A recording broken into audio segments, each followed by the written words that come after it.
إن الحمد لله نحمده ونستعينه ونستغفره ونعوذ بالله من شرور أنفسنا ومن سيئات أعمالنا من يهده الله فلا مضل له ومن يضلل فلا هادي له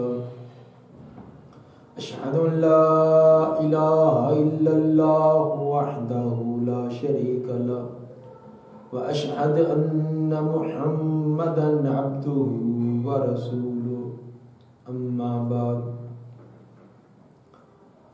آج کا ہمارا درس تقسیم ترکہ کے متعلق ہوگا، یعنی میت کا چھوڑا ہوا مال خواہ منقولہ جائیداد ہے یا غیر منقولہ، وہ اس کے ورثاء میں کس طرح تقسیم کی جائے۔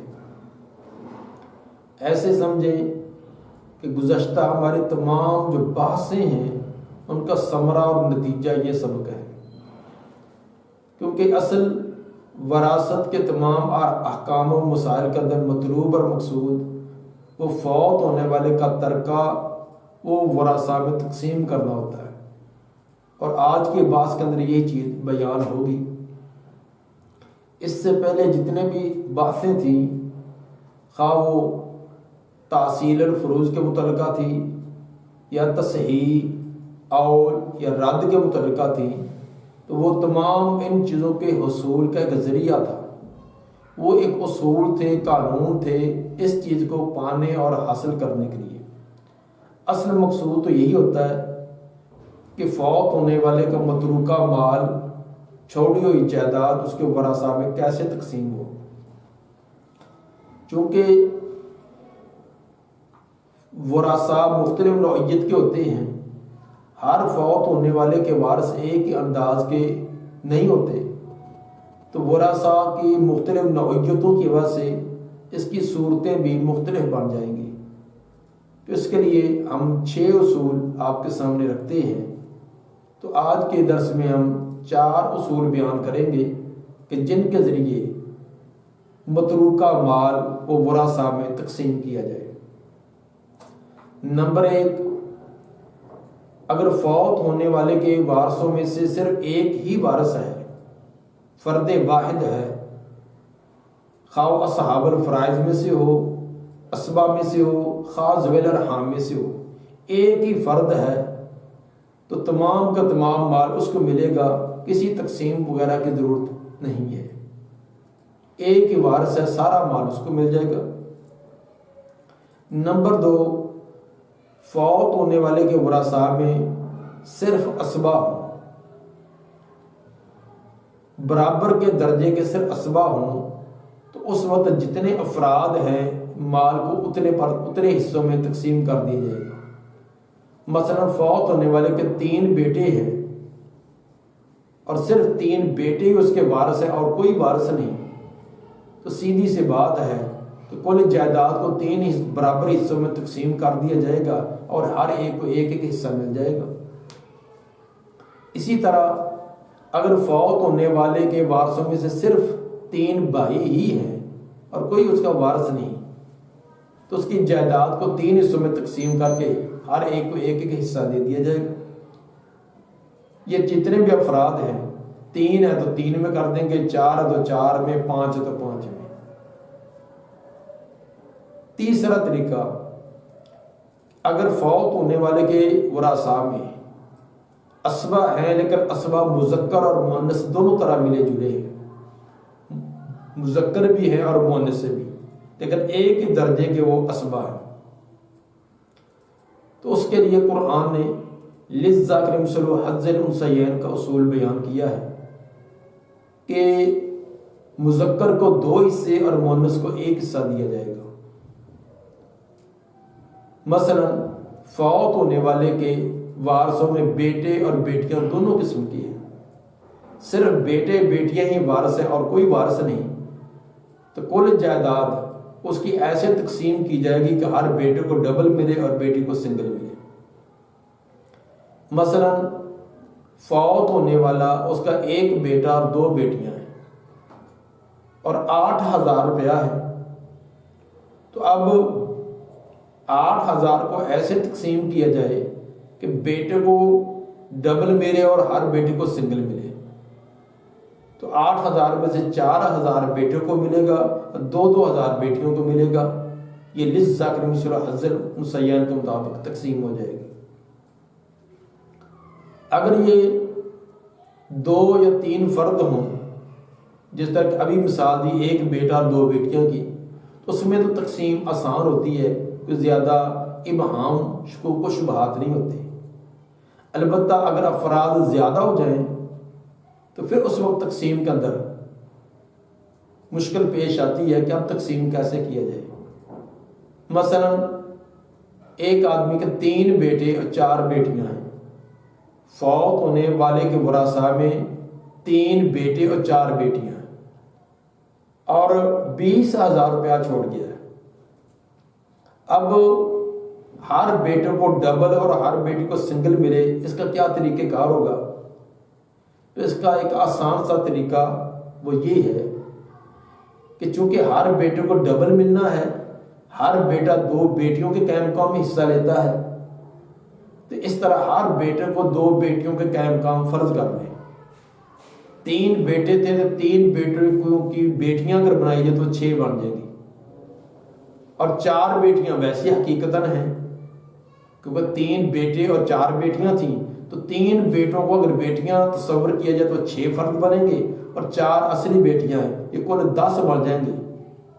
تو اس 10 کو پر اصل مسئلے کو تقسیم کر دیں. جب 10 پر 20,000 کو تقسیم کریں گے تو جواب آ جائے گا 2,000. گویا کہ ہر بیٹی کا یہ 2,000 ہے. اسی جواب کو اگر ڈبل کر لیں گے تو بیٹے کا حصہ بنے گا، کیونکہ بیٹے کو بیٹی کے نسبت ڈبل ملتا ہے.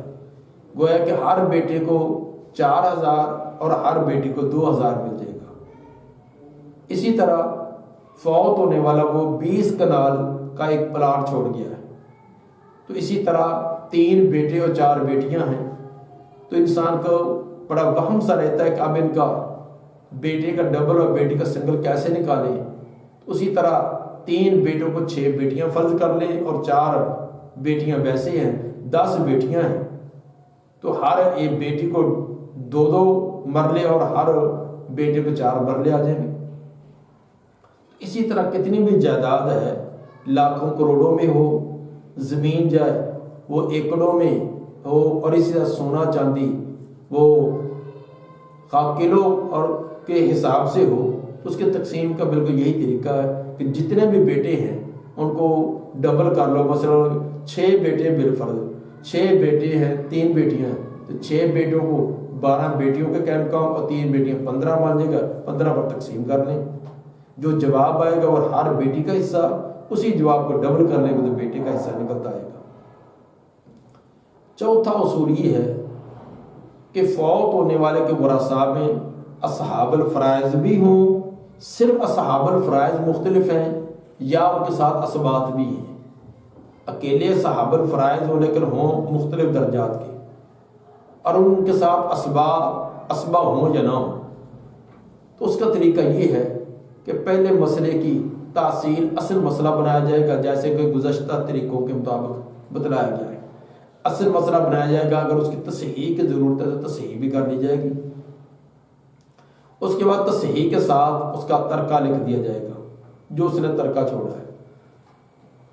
اس کے بعد ہر وارث کو جو اصل مسئلے میں سے سہم ملا ہے، حصہ ملا ہے، اصل مسئلہ 12 بنایا ہے، 24 بنایا، جو بھی، اس میں سے ہر وارث کو یہ حصہ ملا ہے، اس حصے کو ترکے کے ساتھ ضرب دے دی جائے گی. اور جو حاصل ضرب ہو اس کو اصل مسئلہ یا تصحیح پر تقسیم کر دیا جائے گا، تو اس کا حصہ نکل آئے گا. ہر وارث کا، مثلا وارثوں میں بیوی ہے، بیٹی ہے، اور اسی طرح ماں ہے، باپ ہے، تو جس کا حصہ بھی نکالنا ہے اس کا جو اصل مسئلے سے سہم ہے. مثلا 24 اصل مسئلہ بنایا تھا، 24 میں سے اگر بیوی کو 8واں حصہ 3 ملا ہے تو وہ 3 اس کا سہم ہے. ماں باپ کو 6واں حصہ وہ 4 آئے گا، وہ 4 ان کے سہام ہے. تو تو جو اصل مسئلے میں سے ان کو سہام ملے ہیں ان کو ترکہ کے ساتھ ضرب دے دیں. ترکہ جو ہے وہ روپیہ پیسہ ہے, زمین ہے, جو چیز بھی ہے اس کے ساتھ ضرب دے دیں. صاف ضرب و ترکہ کسی تعداد میں ہوگا. مثلا 5 کنال ہیں اور اسی طرح 24 مرلے ہیں اور 10 تولے ہیں, 20,000 ہے, 40,000 ہے, تو کوئی تعداد اس کی ہوگی. تو ہر وارث کے حصے کو, سہام کو ترکے کے ساتھ ضرب دے دے. ضرب دینے سے جو حاصل ضرب ہے اس کو اصل مسئلہ, وہ 24 جو اصل مسئلہ, اگر اس کی تصحیح نکالی تو تصحیح پر اس کو تقسیم کر دیں. تو قاعدہ اس کا یہ ہے کہ سہام ضرب ترکہ تقسیم تصحیح برابر اس کا حصہ, اس طریقے سے ہر ایک کا حصہ نکل آئے گا. مثلا اس کی ایک مثال بھی ہم لیتے ہیں کہ ایک آدمی فوت ہوا, اس کے وارثوں میں سے 2 بیٹیاں ماں اور باپ ہیں. اب یہ اصل مسئلہ جو ہے وہ 6 پر بنے گا. 6 میں سے بیٹیوں کو 4 ملا, ماں کو 1, باپ کو بھی 1.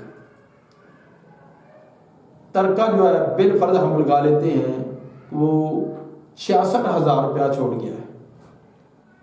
اب بیٹیوں کا جو سہام 4 ہے, 4 کو 66 سے ضرب دے دیں, 66,000 جو ترکہ ہے. اب جو جواب آئے گا اس کو اصل مسئلہ 6 پر تقسیم کر دیں, جو جواب آئے گا وہ بیٹیوں کے ساتھ آ جائے گا. اسی طرح ماں کا سہم 1 ہے, 1 کو 66,000 سے ضرب دیں, وہ 66 ہی رہے گا, اور اس کو 6 پر تقسیم کر دیں, ماں کا حصہ نکل آئے گا. اسی طرح باپ کا ہے. تو اس کا اصول یہ ہے کہ سہم حصہ جو اصل مسئلے سے ہوتا ہے اس کو ترکہ کے ساتھ ضرب دینی ہے. جو حاصل ضرب ہو اس کو اصل مسئلے سے, اگر تصحیح والا ہے تو تصحیح کے ساتھ اس کو تقسیم کر دینا. اس کا ایک آسان طریقہ, اگر لمبی چوڑی ضرب نہ آتی ہو یا وہم آتا ہو تو اس کا آسان طریقہ یہ بھی ہے کہ سب سے پہلے اصل مسئلہ اور ترکہ ان کے اندر نسبت دیکھ لیں. اگر نسبت تباین کی ہے تو پھر تو کل کا کل ہی عدد رہنا ہے. اگر توافق کی ہے تو پھر ان دونوں کا وفق نکال کر اوپر لکھ لیں. تو پھر اب باقی اصول یہی چلے گا جو پیچھے بتلایا کہ سہام ضرب ترکہ تقسیم تصحیح برابر اس کا حصہ. تو اگر ابتدا ہی سے تصحیح میں یا اصل مسئلے میں اور ترکہ میں نسبت دے کر ان کا وفق ہے تو توافق نکال لیا جائے تو یہ ضرب تقسیمیں شارٹ ہو جاتی ہیں, آسان ہو جاتی ہیں, غلطی کا امکان کم ہو جاتا ہے. تو یہ 4 اصول آج ہم نے یہ پڑھے ہیں کہ فوت ہونے والے کے ورثاء میں سے اگر صرف ایک ہی وارث ہے تو کل مال اسی کا, کسی ضرب تقسیم کی ضرورت نہیں. اگر وارث وہ صرف اسبہ ہیں اور برابر کے درجے کے اسبہ ہیں تو جتنے افراد ہیں اتنے پر تقسیم کر دے اور ہر ایک کو حصہ ملے گا. اگر بیٹا اور بیٹی یعنی مذکر اور مؤنث کے انداز میں ہے, جس کا اصول یہ تھا کہ اسبہ مذکر اور مؤنث انداز کے ہیں, تو اس وقت للذکر مثل حظ الانثیین کے اصول کے مطابق تقسیم ہوگا. اگر ورثاء کے اندر اصحاب الفرائض ہیں جو متعدد قسم کے ہیں, ان کے ساتھ اسبہ ہو یا نہ ہو, تو اس کا اصول یہ بتلایا کہ پہلے اس کی تصحیح کی جائے, پہلے اصل مسئلہ نکالا جائے, تصحیح کی ضرورت ہے تو تصحیح بھی نکال لی جائے. پھر ہر وارث کا جو حصہ ہے اس کو ضرب دے دی جائے ترکہ کے ساتھ, اور جو حاصل ضرب ہو اس کو اصل مسئلہ یا تصحیح کے ساتھ تقسیم کر دیا جائے. اللہ تعالیٰ ہمیں عمل کی توفیق عطا فرمائے. سبحان ربک رب العزت عما یصفون والسلام علی المرسلین الحمد للہ.